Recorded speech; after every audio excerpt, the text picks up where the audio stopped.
Straw Hut Media. Yeah, I mean, I'm really stymied that you're even saying your character. You are. Well, KK doesn't get it. My character. Uma is you. Uma is you. Yuma. Yeah. You.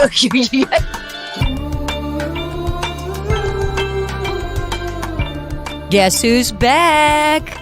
We are. Yes, we are. But who are we? We're a couple of true crime aficionados. Oh, yes, we are. Kind of like Charles, Oliver, and Mabel, the three main characters in the Hulu original show, Only Murders in the Building. Now in season 2. And we're here making our own podcast about a show where the characters make a podcast about a murder. Why are we here? To solve a murder and to try to figure it out before all is revealed in the season finale. We may not be in the Arconia ourselves, but we'll get some inside information from members of the cast and crew and clues to help us piece it all together. Ooh, today we'll be talking to co-creator and showrunner John Hoffman, Episode 1 co-writer Noah Levine, and Uma Heller herself, Jackie Hoffman. We'll learn about fame versus infamy in New York City, the origins of the Cocotini, and the role Jackie Hoffman didn't land when she auditioned for the show. As of now, we've seen the first 2 episodes, so listeners beware. We're going to give you a quick recap. And if you haven't watched, hit the pause button, stream episodes 1 and 2 now, and come right back so we don't spoil anything for you.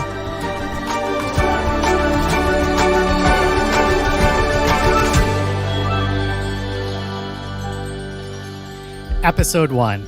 So much happens. Charles, Oliver, and Mabel are being interrogated by the police. And Bunny was stabbed 8 times with a knife, but the murder weapon was replaced by Mabel's knitting needle. They're released, but they're persons of interest, and they're told they're not allowed to make any more podcasts. Charles gets asked to do a reboot of Brazos, Uncle Brazos. Mabel meets Alice, an interesting young artist who invites her to join her artist collective. Amy Schumer has moved into Sting's old apartment. She talks to Oliver about adapting the podcast for TV. Cinda Canning's Only Murderers in the Building is out, and she's making our trio look very, very guilty. We learned that right before Bunny died, she said the words 14 and savage. They sneak into Bunny's apartment and find her bird, Mrs. Gambolini. They learn that $1 million painting has been stolen from her apartment, and she's got a secret elevator in her closet. Then the painting turns up in Charles's apartment, and it's his dad and another woman. So they decide they have to do the podcast and prove their innocence. Oof. Okay, now episode 2. A lot of history in this one. We learned that Bunny's grandfather was the architect of the Arconia, and he put secret peepholes and passages throughout the building. We meet Bunny's mother, Leonora. Big Bunny. And she wants to know who killed her daughter, and she wants her missing porny painting back. Charles, Oliver, and Mabel tried to secretly return the painting without getting caught. But it doesn't go as planned, and it ends up in Amy Schumer's apartment. We learn that the painter, Rose Cooper, died a mysterious death. She lived across the street from the Arconia, and Charles's dad was sleeping with both her and Leonora. When Leonora finally sees the painting, she says it's not the original, so the painting is still missing. And there's a love story budding between Mabel and Alice.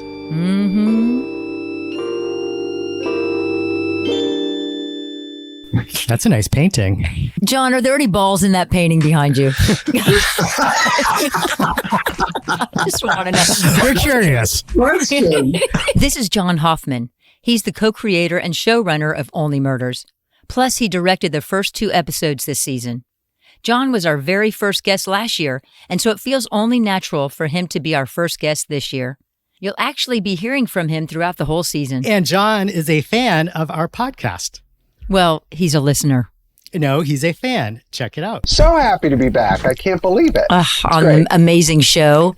And you know, Tina, an amazing podcast. I have to say, just let me get it out there. Thank you. I'm a huge fan of what you did last year. And I honestly, all of the writer producers on our show were just delighted. They were like, we don't know what we're doing, but we're having fun.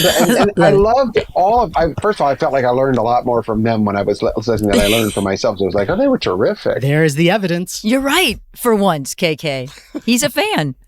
To kick things off with John, we were curious how they decided where to pick up the story for season 2. Get ready. You've only seen episodes 1 and 2 1 and right 2. now, right? Only 1 and 2. Well, hang tight. Chills. Yes, I know. So the decision there to where to start was what I thought long and hard about, actually. And I was very much intrigued, of course, by the ending of where we left them off, but where we would start in a way that felt both like the show we love and know, and then flip it hard. You can be, the talk of the town in New York can be one-sided or the other side. Right. And it's infamous or famous. So the good side and the bad side. And what happens when the good side and the bad side come together is what was really intriguing to me for our trio. yeah. And so immediately plopping them down on the hot seat where they've landed themselves at the end of season 1, to be quickly interrogated and sent out into the New York world that is now looking at them completely anew. For good and bad. We don't have a question for this, but Michael Rappaport, oh my God, just That was hilarious. incredible. I love him. He feels so authentically New York too, right? And you know, did. he's just got an easy, everything about him swing so perfectly into this part of Detective Krebs. And then the match of him with Detective Williams and the way they played, that was an incredible day on set, I have to say, because, you know, we shot Steve, Marty, and Selena, you know, individually, and so Michael and Devine both had to play their stuff 3 times all the way through from many different angles. So I want to say Michael dropped about 4,000 F-bombs that day. I know his work. And found different colors and ways to say it each time, I swear. Yeah. We were all dazzled by the 2 of them that day, particularly. The 2 Even of them Steve, together. Marty, and Selena kept going, geez, that was fun. You know, 'cause yeah. they really got loosened up. It was, we rarely get away from script on set, honestly. But on that day, just let Michael riff a bit. Speaking of the script, John co-wrote episode 1 with Noah Levine. He was our script coordinator on the show, and you know, someone I had worked with on Grace and Frankie for a bit. And I think it's very important to bring writers along and sort of, you know, help elevate them and move their careers along quickly. If you recognize real talent, he certainly has that. Yeah. Here's Noah. I mean, I love John. John's like the easiest person in the world to work with. He's just like relentless positivity. This season, the writers were still in a Zoom room, but things were different in other ways. Because of the vaccine and everything, like the writers were able to go on set, thankfully, for their episodes, which was really fun. And so for the first episode, for this one that you wrote with John, there must have been a lot of setup to do. What was the process like for structuring that? God, I'm trying to remember right now. I mean, there's so much that we owed, and it was kind of figuring out how to frame the whole season with this theme of like being the talk of the town. With them, you know, I don't think any of them thought that by starting this podcast, them being our heroes, like that they would end up being suspects themselves someday. There is a launch pad that is necessary for an episode 1, right? Here's John Hoffman again. And then it's the approach on that episode, and how do you best sort of, you know, tease as well as keep the surprises coming for both the characters and the audience. You know, our show is bizarre to write a half-hour comedy, which is also a mystery, because the mystery needs to be plotted out really the whole way through. So you don't really get to start the first episode until you figured out the whole damn thing. So it's very complicated. So everything that's in each episode is very specifically chosen as to how we're parsing out information and how we're twisting towards the ultimate resolve. And so basically giving the audience and our own sort of sensibilities a springboard into a season built on this idea of how do you both the thing about New York and infamous, famous, and how do you navigate those 2 worlds happening all at once to you, that kind of particular New York famous. Right. And then the other side of it, which is how do you podcast and help get yourself out from under this horrible dark cloud that you know is not true, but is being presented as such by your hero, your heroine podcaster over here, as well as the cops who are looking into evidence, as well as someone who then you realize is actually framing you continually through this time. So it became a real mountain for them to sort of climb while being assaulted. So that all of that is a very disorienting experience for them. And they realize, I think the structure for the first episode is all of them realizing nobody's in this situation but us three. We're the only ones who can understand the situation we're in and relate to each other, and we're hanging on to each other if we're going to try and get out of it. And the only way out of it is to find the truth. Mm-hmm. And that's what we come to by the end of the episode when Mabel says, do you still have that boom mic? Right. And they know that what they've got to do is the difficult thing that they've been told they can't do and they shouldn't do. Yeah. But, you know, it's New York and people don't go quietly in New York. And that's Never. what our trio decides not to do. We've been warned not to speak out or speak our truth, to just let others tell our story. But we here at Only Murders in the building, we will not be going quietly.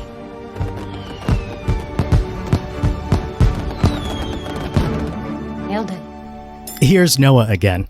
It's all about like putting yourself in the position to have scrutiny by making this podcast, and now having the scrutiny of the law and having, a big audience at the same time watching their moves. So the structure really came from that question of like what it means to be the talk of the town, and how to resist, and can they resist continuing podcasting now that they're being told that's the last thing they should be doing.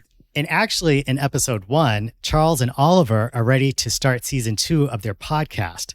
But Mabel is the one who needs a little convincing. You know, Mabel, obviously, in season 1, we saw that she's dealt with a lot of death in her past and in her friend group and all of that. And so her character is going to be trying to really move on in a real way. And we'll see that Steve, I think more than the other two, kind of can't resist the urge to podcast, because that, like in season 1, we saw how much that like added, like warmth and purpose into his life. And Oliver is like all about how can I use this attention to get even more attention. Focus. All eyes on me. You are all persons of interest now. Thank you. Each of our trio is seeing both the benefits and the drawbacks of their newfound fame. Oliver has an opportunity to sell season 1 of their podcast to Amy Schumer, but he keeps getting cut out of the spotlight. Wow, look at this. Hold it a second. They cropped me out?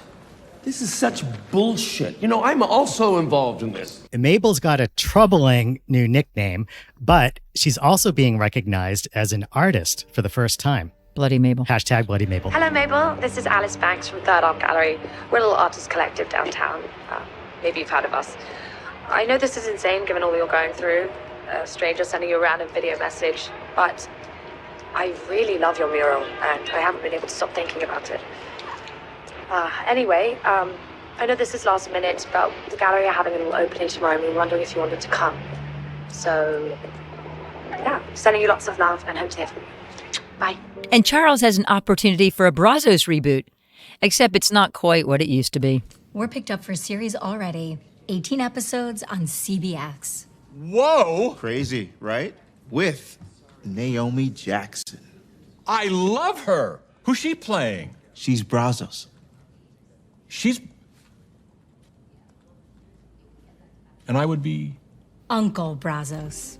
The fame or infamy is pretty complicated for all three of them, and we'll dive deeper into that with John and Noah after the break.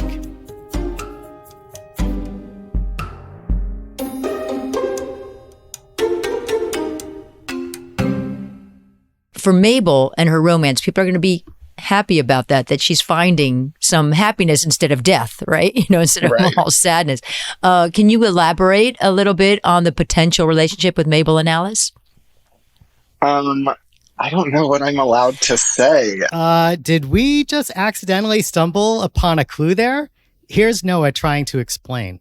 Ooh, I hope so. Yeah, no, I think we were all just like, how do we show a new side of Mabel? What would she want to try as far as moving on? And so when she gets this message on her Instagram, it's more about how do I, pursue this other interest than how do I pursue a new person. And so I think we were all trying to look at it from that angle. She's in this new situation and she just wants to find a new part of herself. She wants to move on beyond it. Here's John Hoffman again. She says, I've had enough. I need to get away from death. Yeah. And she's a young woman with talent and has never had the access points that have allowed her to get into worlds that she's dreamed about. And for this bizarre circumstance to put her sort of square in the center of a social media storm in this small way in New York, with our own hashtag that's unflattering, but then draws Bloody Mabel. Bloody Mabel. Hashtag Bloody Mabel. Well, all right, if I'm going to be that. I mean, but meanwhile, then comes this outreach from a dream place from an artist collective, the likes of which she would love to have joined years ago if there was ever a possible way to get an invite into something like that. I think in Mabel's eyes, she's swayed to go to that gallery that night after that outreach from Alice because of something's connected. The show is about connection as well. Her art has finally connected out of nowhere, and it's literally on the wall in her living room, and it meant a lot last season to her. So I think that's the part that I'm not sure she would have gone even with the flattery toward Alice had it not been connected to I've gotten some affirmation for something I care about out of nowhere. And either to say no to that in this moment feels wrong, but, it's a scary time to go out of my house, but I'm going to swing that way. And hopefully she didn't join a cult. That's the best, right? Yeah. I know. Just to make sure. Yes, KK, Alice never did say that it wasn't a cult. That's true, but we hope it's not a cult because it's a really good opportunity for Mabel to finally find some happiness. Oh, don't we all want to find that? It's this dual thing that happens where the worst thing that's happened has actually given me access to something and that's a theme for all of them. But Mabel particularly, I think it's also interesting, the whole show has always been sort of built around classic meets modern. And so, I think, in the modern way of, romance and every romantic stories and opening up, people's worlds the way this story has started to do for all of our characters in season 1 and now further in season 2.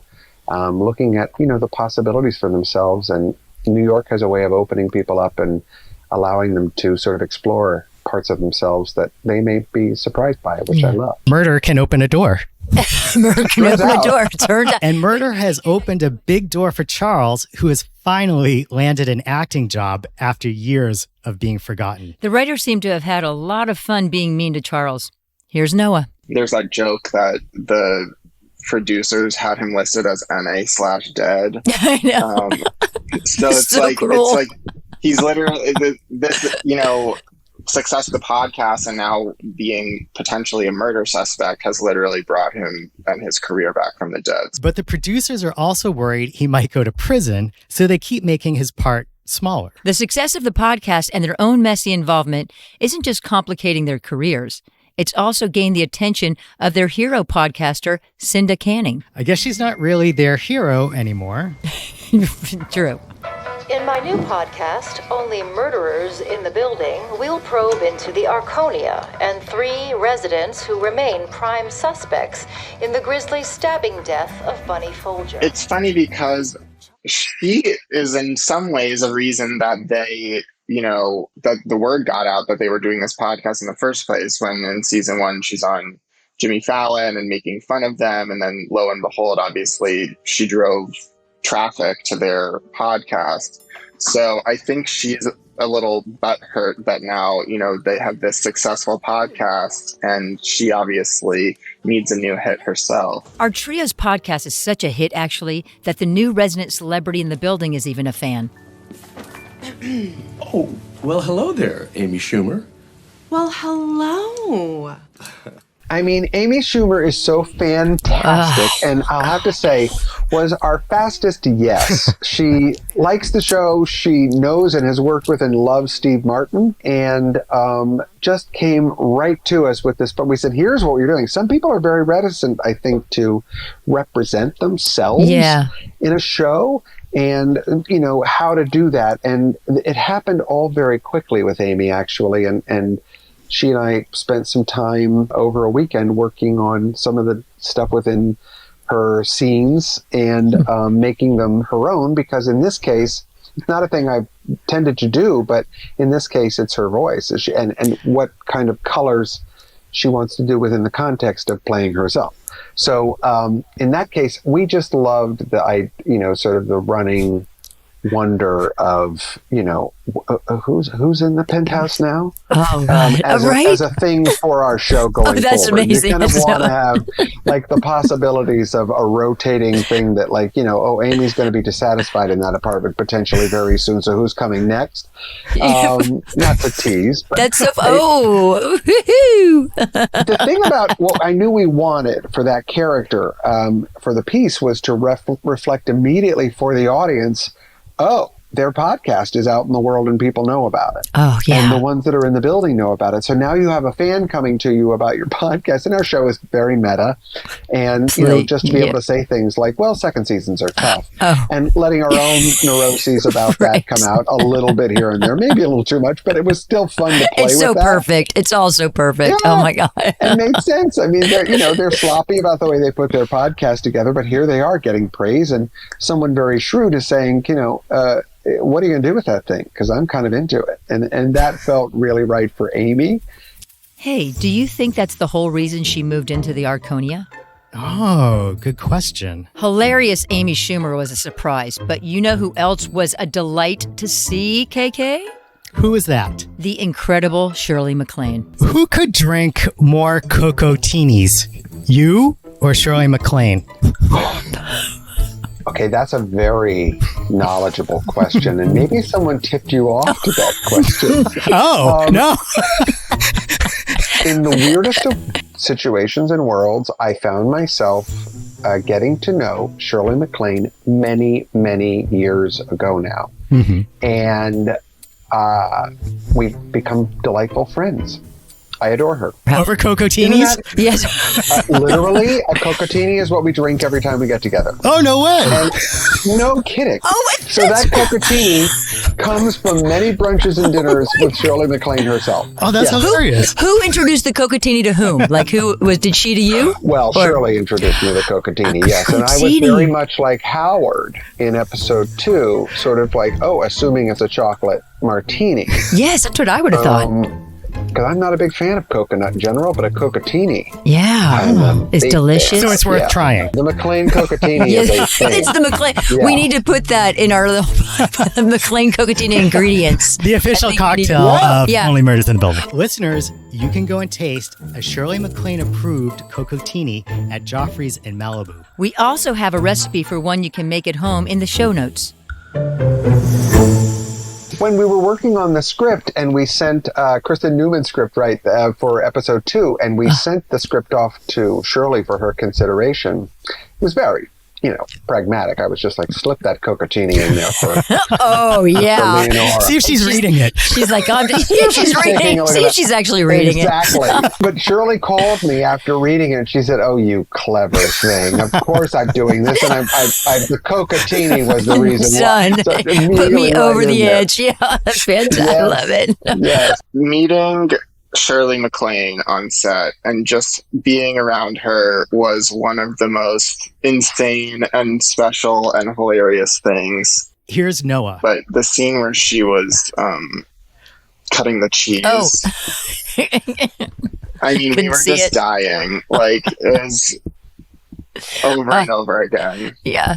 And it's Shirley MacLaine's voice as Leonora Folger that introduces us to the secret in the architecture of the Arconia.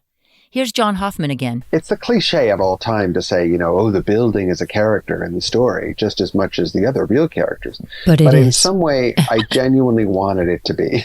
And I think it was due in large part to the success of the work of our production designer last year, Kurt Beach, and our production designer this year, Patrick Howe, and all of their teams creating these mise en scène that is very alive and vivid and specific for all of our characters to live in, and creating the world of the Arconia married to the extraordinary exterior that we were able to shoot at the Bell Nord in Manhattan, and have this very evocative building, and then let the building and its history inform, as long as the stories are informing our characters' either backstories, their central, crises, or their central conflicts and things they're trying to discover and work through across any of the stories we're telling.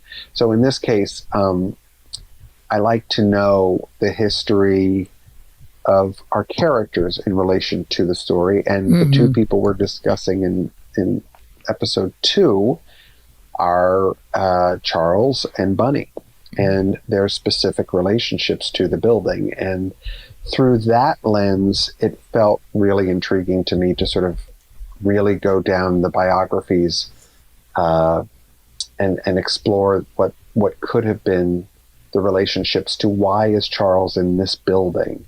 And when we see the past he had with his father, looking up at that building and wishing for that, and to sort of correct that loss in some way, or to maybe prove that he was a little better than his father, to rise above in some way, is maybe why he chose this building to live in, or just a simple romantic New York dream. And then Bunny, learning that Bunny had lived every day of her life in this building, and had family that built this, and then built in things that she knew about and manipulated for her own reasons, but also kept probably good watch over some of the secrets of the building. And now that she's gone, all bets are off. Yeah. Which is why she probably became the board president, even though no one liked her. She was board president. And then there's another board president who people that no one like. likes. Yeah, get ready for her. There's a lot going on with that one. Nina Lynn. Yeah, I mean, Christine Koch came in and just felt like fantastic. Wait till you see it. It's really fun. Okay, great. Nina Lynn. Yeah. I love it. That scene where we meet Nina Lynn for the first time, that's Bunny's memorial. And similar to Tim Kono's memorial in season 1, it puts almost all of our characters in the same place at the same time. Oh, it's such a great scene. And we'll talk more about that after the break with the help of one of Bunny's only friends, Uma Heller. Oh, goody. The murderers are here. What the hell are you doing? We brought dip. Uma, be nice. I invited them. We came to pay our respects. With a screw top? What happened? You couldn't find a box? Ursula, Uma, Howard. Now we've got Nina going on there. They've all got agendas. Here's John Hoffman again. Yeah, they all got agendas that are very specific. And you're right. It's whenever you have these group scenes, I find them remarkable because we're so lucky to have this brilliant cast of unbelievable character actors from New York. And they have great resumes and lives they've spent both in front of the camera and on the stage. Yeah. And that feels what I've loved the most is you get incredibly inventive and specific actors who are also, just innately interesting they're not the typical people you might see on a TV show in your daily, but they feel very deeply New York. And you know who is very deeply New York? My character, yeah. Uma is you, Uma. This is Jackie Hoffman. She plays Uma Heller, the Arconia resident who's always flipping the bird. Wasn't there like the 510 to Yuma? I was just trying to think of that before. 310 to Yuma. You were a little late. Yeah. 310 Central time. I don't know about you, but when I imagine a typical New Yorker, I see Jackie Hoffman. Yes. Uma Heller is the quintessential New York character. And I think New York made me what I am and made Uma what she is, really. I mean, it's funny. I'm filming now. I've been filming now in Vancouver in Canada, and it's just like, I'm just an alien being. The people just don't get, the directness and I think I'm like, and then that's the excuse, for my appalling behavior. She's from New York. Uma is one of the many Arconia residents that makes an appearance at Bunny's Memorial. And it's always so fun to have all these great characters together in one place. It's everybody, and everybody, I mean, not just the big names, but everybody in the building too brought it on every take, and they were all. I was just amazed at how, like no one would let it collapse. Everyone's like, this is my 4-second moment. I'm not going to let this get away from me. They brought their A game. They did. Yeah. And then, just culminating with Shirley MacLaine, who I'm like, she's like off the fucking rails. But then you look at the work she does, and I'm like, oh my God, like you buy everything. Like I just watched the episode. She is amazing. Amazing. Shirley MacLaine. Oh, forget about who? Oh my God. Piece of work, let me just say. It seems like Uma really hates Charles, Oliver, and Mabel. Why does she dislike them so much? That's like a really good question. She does seem to seethe with hatred around them. I almost feel like if I was the type of person who would develop a character history, I almost feel like there's had to be something in her past, like she auditioned for Oliver and he rejected her, or she met Brazos in the street and asked for an autograph and he dissed her, and Selena you have to hate on principle because she's young and pretty and she got everything going for her. Maybe for an extra on Brazos. I think, yes, or couldn't even get the extra. Like that's the thing. That's so funny. You hate them so much, and then you say they'll never know why because it's not worth it to tell them. Everything's dripping with acid. Yes, it is. Here's a fun fact, Keener. Riveted. Jackie Hoffman originally auditioned for the role of Ursula. 10 cases of gut milk. Right.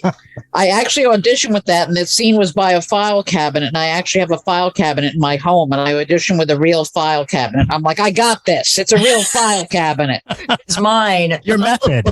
Then I did not get it, but then they offered me Uma Heller, which I saw was a classic Jackie Hoffman role because it barely exists. Well, that may have been true for last season, but it feels like we're getting to know Uma a bit more this season.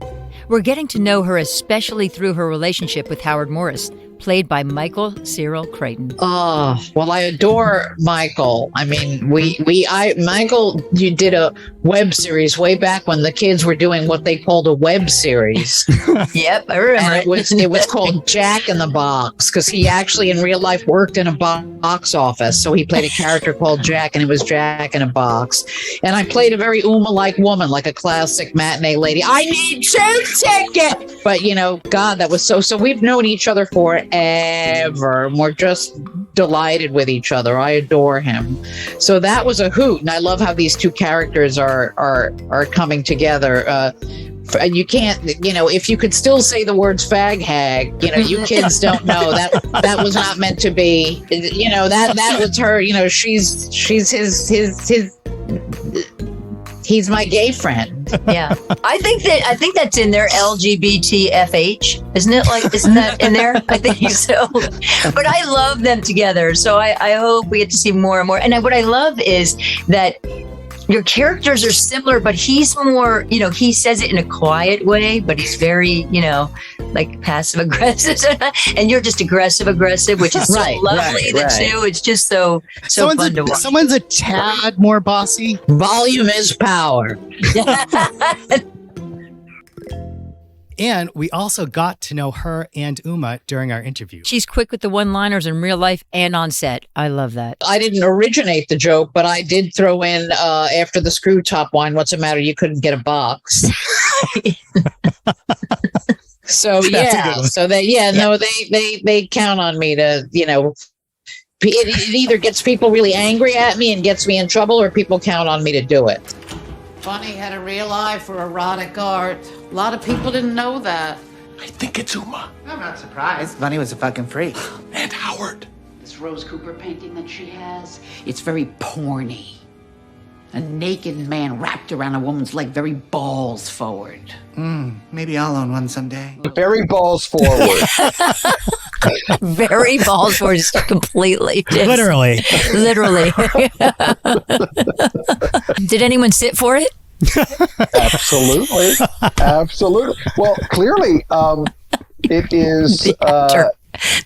We know who it is who's playing. Yes. Wait, who's the woman? Do we know who that is?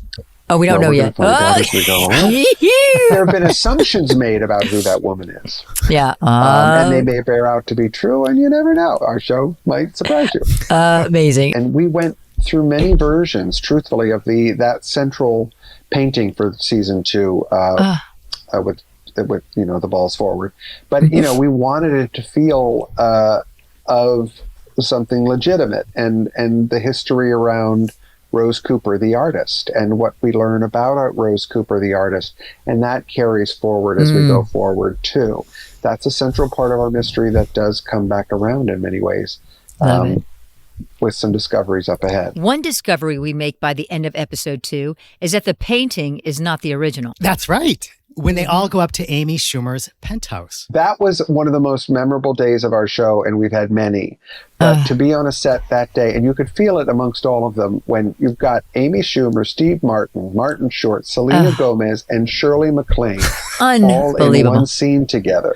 That was sparky. Yeah. That's all I will say about that. It was delightful. And you know what, KK? It's deliciously delightful to be back. And yes, I use the double D. Back at the Arconia, back at the mic. Back with our fans. Our listeners. It's good to be back with season 2 after all the love that season 1 got. People came back there with humbled and amazed. But I was at the Screen Actors Guild Awards, and we were still all seething with quiet bitterness when we didn't win. But no one was murdered. Too. Ted Lasso. Let's murder Ted Lasso. Ted Lasso, whatever. Yeah.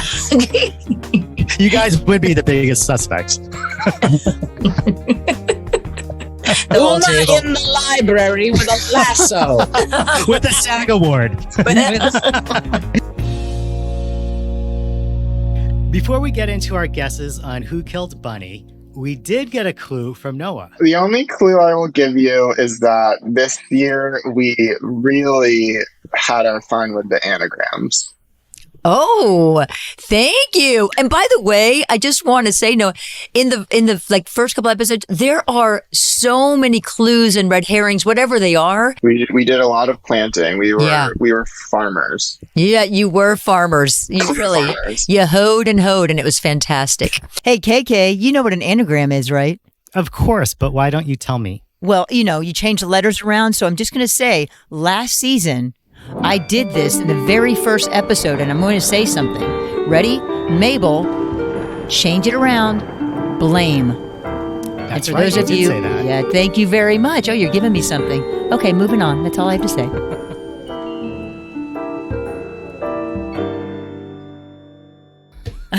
Okay, KK, you know what time it is, right?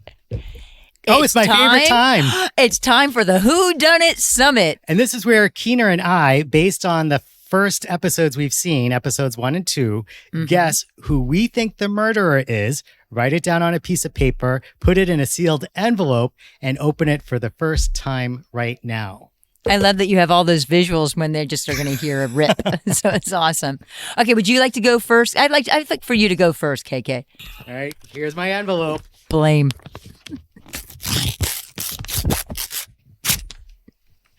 Oh, Cinda Canning. Yes. Wow. The podcast producer yes. by Tina Fey. Okay, KK. Amazing. Now tell me why. You want to tell me why Cinda Canning? I am going to tell you why I picked Cinda Canning. Okay. I think she's jealous of our trio stealing the spotlight from her. I think she's very petty because she named her podcast Only Murderers in the Building. Mm-hmm. Or she's just a thief. And if you notice, when Bunny was found dead, she's wearing a tie-dye hoodie, but it's the merchandise from the fans' show of Only Murders in the Building. Ooh. So I think that was kind of sticking it to them. KK. And this might be more minor, but I feel like she also didn't want to travel for a podcast, so she wanted to stay local. And furthermore, if it wasn't Cinda, I think it was Poppy, her assistant. Because Cinda's always mean to her and she's framing her. Okay, are you ready for mine? You're kind of going to flip for mine. Are you ready? Here's mine. I'm ready. Okay. You can rip it. Here we go. And Keener thinks the murderer is Poppy, Cinda Canning's assistant. I can't believe that you said that. Now, you don't get two. You only get one. And what's funny is that okay, here's my take on it. Yeah, wait, why did you pick Poppy? So mine is similar to yours, but her world is smaller, so it's really everything that you said, but towards Cinda Canning. She wants to be famous. She wants to get some accolades from Cinda, who's always so mean to her. She loves the one that looks identical to her, Cinda Canning. Right. So it's like, but to her, but she's cruel. She's so cruel, and she has some great ideas, but she burns her every time. So she's very dismissive to Poppy. Yes, and the way you know what? I didn't even think about the merchandise thing, but she probably has to deal with all that and everything because she is maybe the lowly second or third assistant or whatever you want to call her. You know what I'm saying? Although, hey, I've been an assistant, so nothing lowly about that. So anyway, I can't believe you said that. Now, you said that second. You can't count Poppy. You only said yes, Cinda. Yes, I can. No, you said if it wasn't, it's Cinda. You can do that next time. I win this one.